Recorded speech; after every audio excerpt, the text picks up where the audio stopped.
প্রিয় বন্ধুরা, তোমাদের সকলকে স্বাগত জানাই অপূর্ব মান হোম টিউটর ইউটিউব চ্যানেলে। আজ আমি তোমাদের সঙ্গে মডেল সেট ৮ তোমাদের ভলিউম 1 ক্লাস 10 বা দশম শ্রেণী 2026 প্রথম পর্যায়ক্রমিক মূল্যায়নকে লক্ষ্য করে ক্লাস নিয়ে এলাম।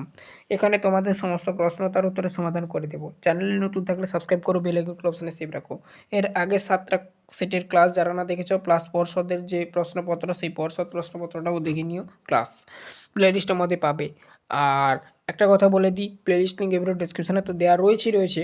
যারা যারা তোমরা পিডিএফ কিনতে চাও, এই পুরো পিডিএফটা 94 পাতার পিডিএফ রয়েছে। অল্প দামে আমাদের কাছ থেকে কিনতে পারো। অনেকে কিনছে, তোমরাও চাইলে কিনতে পারো কম দামে। আমাদের অফার চলছে এখন।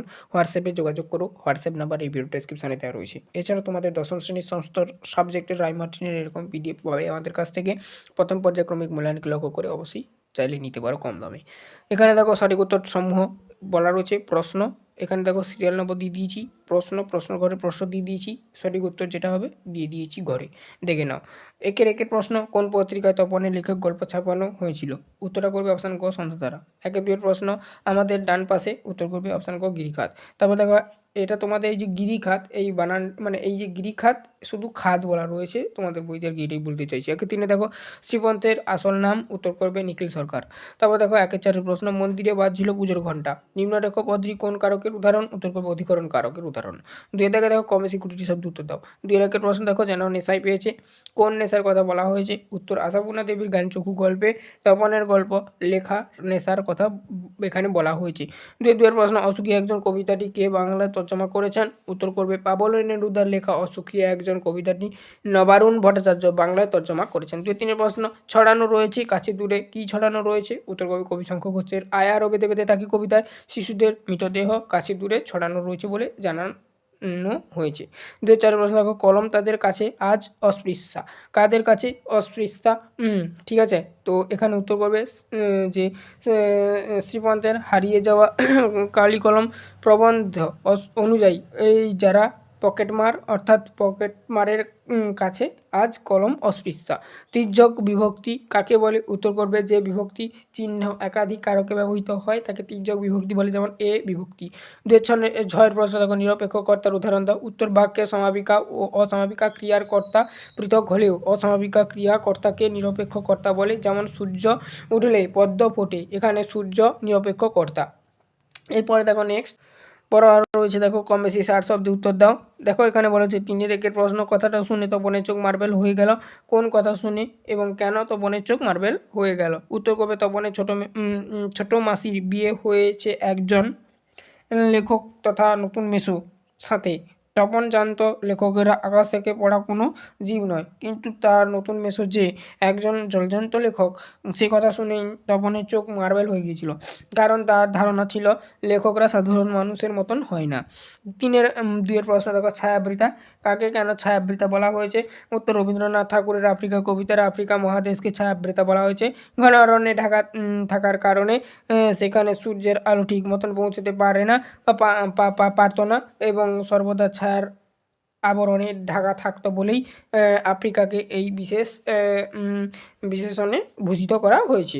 তারপর দেখো নেক্সট, কম বেশি 150 শব্দে উত্তর দাও। 4 দাগে আর কি 4-1 প্রশ্ন, যেখানে ছিল শহর সেখানে ছড়িয়ে রইল কাঠকয়লা, অসুখী একজন কবিতা অবলম্বনে শহরের এই পরিণতি কী হবে হলো লেখো? উত্তর হবে পাবলো নেরুদা অসুখী একজন কবিতায় যুদ্ধের এক ভয়াবহ ও ধ্বংসাত্মক রূপ ফুটে উঠেছে। যুদ্ধের আগমনে শান্ত ও স্নিগ্ধ পরিবেশে নিমেষেই ছারখার হয়ে যায়।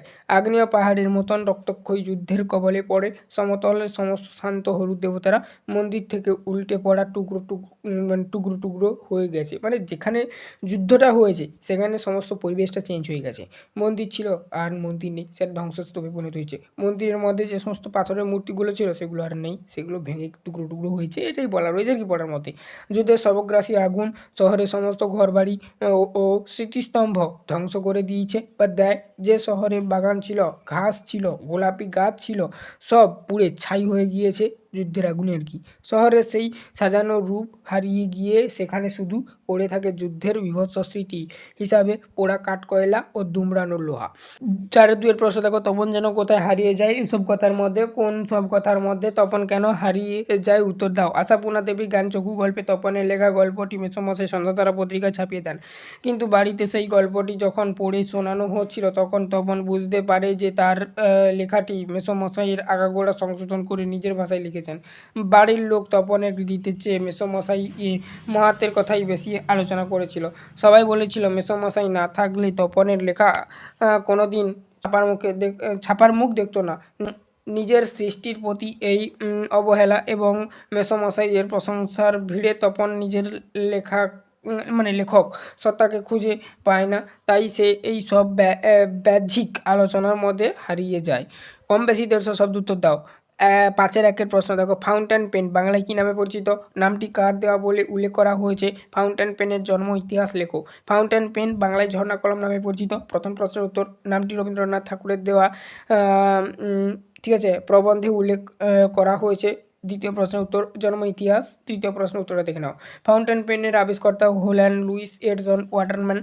ঊনবিংশ শতাব্দীর ব্যবসায়িক চুক্তির সময় দোয়াতে কলম ডুবিয়ে লিখতে গিয়ে কাগজের ওপর কালি পড়ে চুক্তিটি নষ্ট হয়ে যায়, বা চুক্তিপত্রটা সেটা কাগজ নষ্ট হয়ে যায়। এই তিক্ত অভিজ্ঞতার পরই তিনি এমন একটি কলম তৈরি করার সংকল্প করেন যাতে কালির আধার ভেতরেই থাকবে। দীর্ঘ প্রচেষ্টায় তিনি ফাউন্টেন পেন আবিষ্কার করেন, যা কলমের ইতিহাসে যুগান্তর আনে।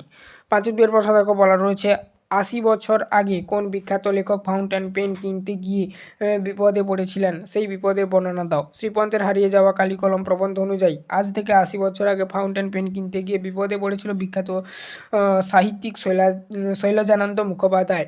বিপদের বর্ণনা দেখে নাও। বলা রয়েছে, শৈলজানন্দ একবার ফাউন্টেন পেন কেনার জন্য কলকাতার কলেজ স্ট্রিটের একটি দোকানে গিয়েছিল।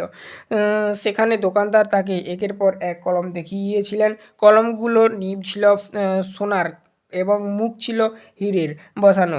সেগুলোর দাম ছিল আকাশছোঁয়া। কোনোটির দাম 700 টাকা, কোনোটির দাম 2500 টাকা। সেই সময়কার বাজারে এই দাম ছিল কল্পনাতীত। শৈলজানন্দ এত দামি কলম দেখেই বেশ ভড়কে যান এবং বুঝতে পারেন এই কলম কেনা তার সাধ্যের বাইরে। শেষ পর্যন্ত তিনি কোনো কলম না কিনেই সেখান থেকে ফিরে আসতে বাধ্য হন। কম বেশি 150 শব্দে উত্তর দাও। 6-1 প্রশ্ন, বলা রয়েছে দেখো, খাওয়া আমার লোভ নেই এই জেনুইনলি করলি বক্তাকে, আর তার জেনুইনলি এর পরিচয় দাও। উদ্ধৃত অংশটি মতি নদীর কোনি উপন্যাসের বক্তা হলেন ক্ষিতীশ সিংহ। তার জেনুইনলি কাজ করার অর্থ হলো তিনি সাঁতারের প্রতি সম্পূর্ণ নিবেদিত প্রাণ তিনি। ঠিক আছে, নিজের স্বার্থের চেয়ে খেলোয়াড় তৈরির বিষয়টিকে বেশি গুরুত্ব দিতেন। তার কঠোর পরিশ্রম, জেদ এবং সাঁতারুদের প্রতি নিখাদ ভালোবাসা তাকে একজন আদর্শ শিক্ষক হিসাবে গড়ে তুলেছিল। তিনি খাওয়ার লোভে বা অর্থের জন্য কাজ করতেন না, বরং বাংলার সাঁতারকে তুলে ধরার জন্যই প্রাণপণ চেষ্টা করতেন। 6-2 প্রশ্ন দেখো, বিষ্ণুধর এর পরিচয় দাও। তার চিত্রটির বৈশিষ্ট্য সংক্ষেপে লেখো। দেখো, উত্তর, মতি নদীর কোনি উপন্যাসের একটি গুরুত্বপূর্ণ পার্শ্ব চরিত্র হলো বিষ্ণুধর। তিনি গঙ্গার ঘাটে বারুইরামের কাছে ম্যাসাজ নিতেন এবং সেখানে ক্ষিতীশ সিংহের সাথে তার পরিচয় হয়। চরিত্রের বৈশিষ্ট্য, বিত্তশালী ও শৌখিন। বিষ্ণুধর একজন ধনী ব্যবসায়ী এবং রেশন দোকানের মালিক। তার জীবনযাত্রা অত্যন্ত শৌখিন এবং আরামপ্রিয়। 2 নম্বর, স্বাস্থ্য সচেতনতা। এগুলো পয়েন্ট করে লেখা রয়েছে। স্বাস্থ্য সচেতনতার অভাব 2 নম্বর পয়েন্টটা। তিনি নিজের শরীরের চর্বি কমানোর জন্য কঠোর ব্যায়ামের বদলে ম্যাসাজ বা মালিশের উপর বেশি নির্ভর করতেন। ঠিক আছে, ক্ষিতীশ তাকে 3.5 মণ ওজনের শরীর নিয়ে প্রায় ব্যঙ্গ করত। 3 নম্বর, বিলাসী মানসিকতা। তিনি নিজেকে একজন বিশিষ্ট ব্যক্তি হিসাবে জাহির করতে ভালোবাসতেন এবং সবার সামনে দেখাতেন মানিগুণী লোক হিসাবে নিজেকে, এবং সামাজিক সম্মানের প্রতি তার গভীর আকাঙ্ক্ষা ছিল। 4 নম্বর পয়েন্ট করবে, রাজনৈতিক উচ্চাকাঙ্ক্ষা। উপন্যাসে দেখা যায় বিষ্ণুধর ভোটে দাঁড়ানোর পরিকল্পনা করেছিল এবং সেজন্য নিজের জনপ্রিয়তা বাড়াতে ক্ষিতীশের কাছে বক্তৃতা লিখে দেওয়ার অনুরোধ জানিয়েছিল। এবারে দেখো সবশেষে তোমাদের ছিল চলিত গদ্যে অনুবাদ। আমি একটু আলাদাভাবে সাজিয়েছি, এভাবেও চাইলে তোমরা লিখে মুখস্থ করতে পারো এবং পরীক্ষার খাতায় লিখলেও পূর্ণ নাম্বার পাবে। Home is the first school where the child learns his first lesson. এটা আগের সেটগুলোতে ছিল, আগের সেটের ক্লাসগুলো যারা না দেখেছো দেখে নেবে, সেখানে পেয়ে যাবে, আমি আলোচনা করেছি। অনুবাদ গৃহ হলো শিশুর প্রথম বিদ্যালয়, যেখানে সে তার জীবনের প্রথম শিক্ষা পায়। He sees her and brings to learn at home. অনুবাদ সে বাড়িতেই সব কিছু শেখে, শোনে এবং শিখতে শুরু করে। Sorry. In a good home honest and healthy man are made. একটি আদর্শ গৃহ সৎ এবং সুস্থ মানুষ তৈরি হয়, মানে গৃহে আর কি। তারপর দেখো next, but more influence at home spoils a child.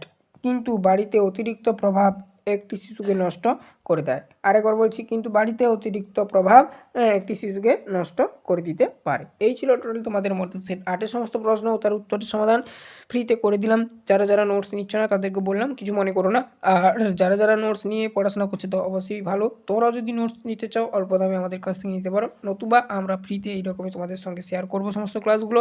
তার জন্য কী করতে হবে, চ্যানেলটাকে সাবস্ক্রাইব করে বেল আইকন অপশানে সেভ রাখতে হবে। আর যারা যারা নোটস নিবে কম দামে অবশ্যই হোয়াটসঅ্যাপে যোগাযোগ করো। আজ অবধি সবাই ভালো থেকো, দেখা হবে নেক্সট ভিডিওতে পরবর্তীতে মডেল সেট 9 নিয়ে।